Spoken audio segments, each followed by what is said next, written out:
Chloe San Jose, sinagot ang mga bashers sa kanyang photos with celebrities. Hindi lamang ganda at elegance ang ipinamana si Chloe San Jose sa red carpet ng ABS-CBN Ball 2025, kundi pati na rin ang kanyang signature wit na labis na ikinatuwa ng kanyang mga followers online.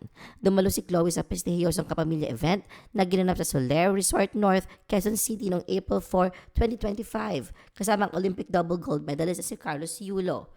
Sa kanyang Facebook post matapos ang okasyon, ibinahagi niya ilang litrato nila ni Kaloy habang nakikisaya sa piling ng mga kilalang personalidad gaya ni na Heart Evangelista, Nadine Lustre, Daniel Padilla, Rufa Gutierrez at ilang miyembro ng girl group na Beanie. Sa caption ng kanyang post, pabirong sinabi ni Chloe, "If elegance had a group chat, this is it." Gayunpaman, hindi na iwasan ni Chloe ang ilang negatibong komento mula sa bashers. May isang basher na nagkomento, feeling celebrity ang AMP.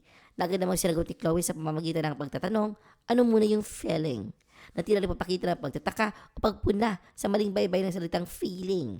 Isa pang netizen ang nagbigay ng puna at nagsabing, picture daw yung walang ambag na award. Sagot naman ni Chloe rito, may ambagan po pala? Di ako na-inform. Ang tugon niyang ito may halong biro at sarcasm na tila pinapahiwatig na hindi niya alam na may kailangang ambag o kontribusyon para sa isang award. Kaya naguguluhan siya kung bakit may ganoong komento. Sa kabuuan, maayos, ngunit may laman ang mga sagot ni Chloe gamit ang humor para tugunan ang pambabatikos.